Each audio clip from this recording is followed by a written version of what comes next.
ఇప్పుడు నేను చెప్పేది నిజంగా జరిగేటివి చెప్తున్నాను. క్యాన్సరు ఎవరికైనా వచ్చిందనుకోండి,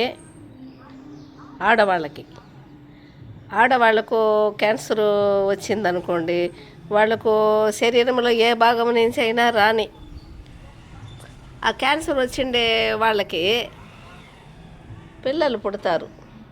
ఆ పిల్లలు పుట్టినప్పుడు వాళ్ళల్లో అమ్మాయిలు ఉంటారు, అబ్బాయిలు ఉంటారు. ఆ క్యాన్సరు తల్లికి వస్తే ఖచ్చితంగా ఆమెకు ఉండే ఆడపిల్లల్లో ఒకరికైనా తప్పనిసరిగా వస్తుంది. ఇప్పుడు నేను చెప్పేది ఏమిటంటే, మా పెద్దమ్మకు సొంతము, మా పెద్దనాయన, మా పెద్దమ్మ, మా నాన్నతో కూడా పుట్టిండే ఆయన భార్య, మా పెద్దమ్మకు క్యాన్సరు వచ్చింది. ఎందుకు వచ్చిందంటే, ఆమె వాళ్ళ తల్లికి వచ్చింది, గర్భ క్యాన్సర్ వచ్చింది. ఆమె చనిపోయింది. ఆమెకు పుట్టిన బిడ్డ మా పెద్దమ్మ కూడా క్యాన్సర్తోనే చనిపోయింది. ఎలాగంటే, ఆమెకు 4 ఆడపిల్లలైనా కూడా మా పెద్దమ్మకే వచ్చింది క్యాన్సరు, మిగతా 3 రాలేదు. ఆమె గర్భంలో పుట్టిన ఆడపిల్లల్లో ఒకరికైనా తప్పనిసరిగా ఆ క్యాన్సర్ వస్తుంది. ఆ క్యాన్సర్ వచ్చి మా పెద్దమ్మ కూడా చాలా ఘోరంగా చనిపోయింది. వాళ్ళ అమ్మకు వచ్చిందేనే మా పెద్దమ్మకు వచ్చింది క్యాన్సరు. మా పెద్దమ్మకు క్యాన్సర్ వచ్చింది, పోయింది అనుకున్నాం. ఆమెకు పుట్టిన బిడ్డ మా అక్క, ఆమె పేరు శోభ, చంద్రగిరిలో ఉంటారు. ఆమెకు 2 మగపిల్లలు పుట్టినప్పుడు ఫస్ట్ ఆ 2 మగపిల్లలకు పుట్టక ముందు ఒక ఆడపిల్ల పుట్టింది. ఆ ఆడపిల్లకు తలలో గడ్డ వచ్చినా కూడా కొన్నాళ్ళు బతికింది ఆ పాపను హాస్పిటల్కి తీసుకుని పోతే, అక్కడ మెడ్రాసులో క్యాన్సర్ హాస్పిటల్ ఉందంట, అడియార్ అనే చోటు క్యాన్సర్ వాళ్లకు చాలా పేరు పొందిన హాస్పిటల్ అక్కడ ఉంది. ఆ గడ్డను తలలో నుంచి తీసుకొని పోయి ఆ అడియార్ అనే హాస్పిటల్కి తీసుకొని పోతే, అది ఏమి గడ్డ అనేది రిజల్ట్ వస్తుంది అని చెప్పన్నారు. వాళ్ళు అంతగా పట్టించుకోలేదు. ఆ పాప ఏమైందంటే, ఆ గడ్డ తలలో ఉండి ఆ పాప చనిపోయింది, చిన్న పాప. ఆ రోజుల్లోనే కొంచెము జాగ్రత్త పడి డాక్టర్లు చెప్పినట్టుగా అడియార్ హాస్పిటల్కి తీసుకొని పోయింటే అది క్యాన్సర్ గడ్డ అని చెప్పి తెలిసేదేమో. ఆ తర్వాత అది వాళ్ళు తెలుసుకోలేదు, దాని పట్ల ఇంట్రెస్ట్ చూడలేదు. తర్వాత మా అక్కకు 2 మగపిల్లలు పుట్టారు. వాళ్ళు బాగా హెల్త్గా పుట్టారు, పెద్దోళ్ళు అయ్యారు. ఇప్పుడు వాళ్ళు జాబులు చేసుకొని కూడా బతుకుతున్నారు. వాళ్ళు చిన్నపిల్లలప్పుడు మా అక్కకు క్యాన్సర్ వచ్చింది. ఇప్పుడు వాళ్ళ అమ్మమ్మకు క్యాన్సరు.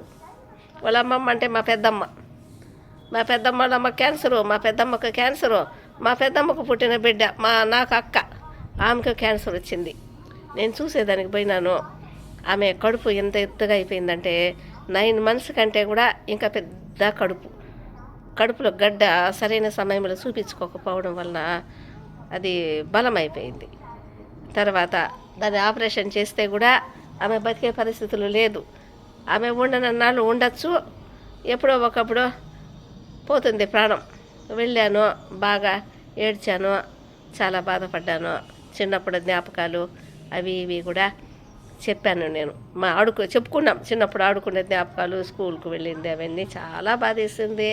ఇప్పుడు నేను వస్తుంటే బాగా ఏడుస్తుంటే నేను ఆ లాస్ట్ మరుగున, ఆ దారిలో మరిగేంత వరకు అక్కడే నిలబడి చూసుకొనుంది. నేను తర్వాత మళ్ళీ వస్తానక్క నేను చూడడానికి అని చెప్పాను. నువ్వు వచ్చేంత వరకు నేను ఉంటే కదా నేను దేవుడి దగ్గరికి వెళ్ళిపోతాను, నేను బతకను కదా అని చెప్పింది. నాకు చాలా బాధేసింది. చూసారా, ఏదైనా కూడా కానీ మనకు ఆరోగ్య సమస్య ఫస్ట్లో చిన్నదిగానే అనిపిస్తుంది. తర్వాత దాన్ని జాగ్రత్తగా మంచి డాక్టర్లకు చూపించుకొని సలహా తీసుకుంటే మంచిదేమో. ఆ పాప పుట్టినప్పుడే ఆ తల్లో గడ్డతోటి పుట్టినప్పుడు కొంచెం ఆమె ట్రీట్మెంట్ అవి ఇప్పించుకొని తను కూడా కొంచెం జాగ్రత్త పడి ఉంటే కనుక అదే క్యాన్సర్ అని చెప్పి తెలిసినప్పుడు మా అక్క కడుపులో ఉండేది కూడా ఏదో క్యాన్సర్కి సంబంధించిన కణాలు ఉన్నాయని డాక్టర్లు గుర్తించింటారు. అప్పుడు కొంచెం జాగ్రత్తలు తీసుకుండొచ్చు. అలాగా మా పెద్దమ్మ అమ్మ, మా అక్క అంతా క్యాన్సర్ బారిన పడి చనిపోయినారు. అదేలాగా నాతో కూడా టీచర్గా పనిచేస్తున్నది కామాక్షి అని హైదరాబాద్లో. ఆమె కూడా శాలివాహన నగరంలో ఉండేవాళ్ళు. ఒకసారి వాళ్ళ ఇంటికి వెళ్ళాను. వాళ్ళ తల్లికి క్యాన్సరు, అది బ్లడ్ క్యాన్సరు. ఆమె మ్యారేజ్ కూడా లేదు, ఆమెకు చేసుకోలేదు తల్లి కోసము. వాళ్ళ అన్నోళ్ళ ఇంట్లో ఉంది.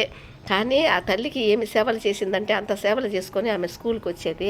ఆమె చేసిన సేవలు భగవంతుడు ఆమెను ఎంత చక్కగా చూస్తాడో అని చెప్పేసి అనుకునేదాన్ని. ఆమెకు చేతులు ఒళ్ళు అంతా కొంచెము ఈ పాండురోగంలాగా ఉండేది. అందువల్ల ఆమెకు స్కిన్ ప్రాబ్లం వలన ఆమెకు మ్యారేజ్ కాలేదు.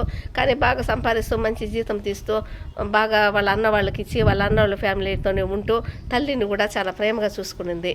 కానీ వాళ్ళ తల్లి చనిపోయినప్పుడు మాత్రము నేను వెళ్ళాను. కానీ ఆ సేవలు చేసింది తల్లికి చూడు, అంత అపురూపంగా చేసింది. ఆమెకు దేవుడు మంచిగా ఆమెను చూస్తాడు అనేసి అనుకున్నాం మేమందరూ కూడా.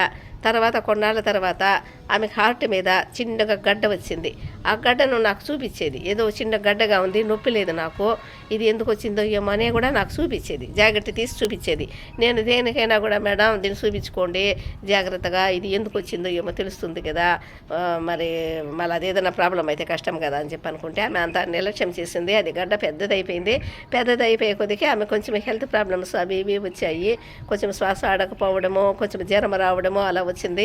ఆ తర్వాత ఆమె హాస్పిటల్లో చూపించుకుంటే అది క్యాన్సర్ అని చెప్పేసి, క్యాన్సర్ గడ్డ అని చెప్పి తెలిసింది.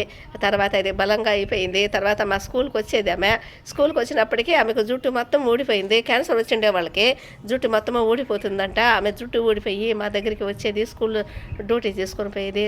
తర్వాత కొన్నాళ్ళ తర్వాత ఆమె మెడికల్ లీవ్ పెట్టేసింది. మెడికల్ లీవ్ పెట్టిన తర్వాత ఆమెకి హెల్త్ ప్రాబ్లము బాగా ఎక్కువ అయిపోయింది. ఆమెకు మ్యారేజ్ లేదు. మ్యారేజ్ అయ్యి ఉంటే కూడా, ఆమెకు బిడ్డలు ఉంటే కూడా, లేదా ఆమెకు భర్త ఉంటే కూడా ఆ జాబ్ వాళ్ళకి ఇచ్చేవాళ్ళేమో గవర్నమెంటు. తర్వాత కొన్నాళ్ళ తర్వాత ఆమె కూడా క్యాన్సర్ తోటి చనిపోయింది. ఆ బాధ తట్టుకోలేకపోయాను నేను. అందరూ స్టాఫ్ మొత్తం వెళ్తుంటే కూడా నన్ను రమ్మంటే నేను రాలేను, నేను ఆమెను చూడలేను. ఎందుకంటే ఆఫీసులో స్కూల్లో నాకు ఎక్కువగా ఆమె నాకు కొంచెము ఆఫీస్ రూమ్లో కూర్చున్నప్పుడు మాట్లాడేది, ఎక్కువ క్లోజ్గా నాతోనే ఎక్కువ నేస్తంగా ఉండేది. గుండెల నిండా ఒక భయంకరమైన బాధతో నేను వెళ్ళలేకపోయాను. గణపతి పండగ వినాయకుడి పండగ వచ్చినప్పుడు కూడా ఆమె నేను కలిసి అక్కడ మలకపేట క్వార్టర్స్ కాడ రకరకాల పూలు ఆకులు అవన్నీ కూడా ఏదేదో కాయలు అవన్నీ కూడా ఇద్దరు మాట్లాడుకుంటూ నవ్వుకుంటూ కూడా మేము కోసుకునేవాళ్ళము. ఆమెతోటి ఏదేదో జ్ఞాపకాలు అవి ఇవి మాట్లాడుకునేవాళ్ళము, నవ్వుకునేవాళ్ళము. చాలా బాధ వేసింది. అందువల్ల నేను వెళ్ళలేకపోయాను. కాబట్టి ఈ క్యాన్సర్లు కూడా ఆడవాళ్ళకి వస్తే వాళ్ళ బిడ్డలకు తప్పనిసరిగా ఎవరో ఒకరికి వస్తుంది. కాబట్టి ప్రారంభంలోనే ఏదైనా ట్రీట్మెంట్ తీసుకొని జాగ్రత్త పడితే మంచిది.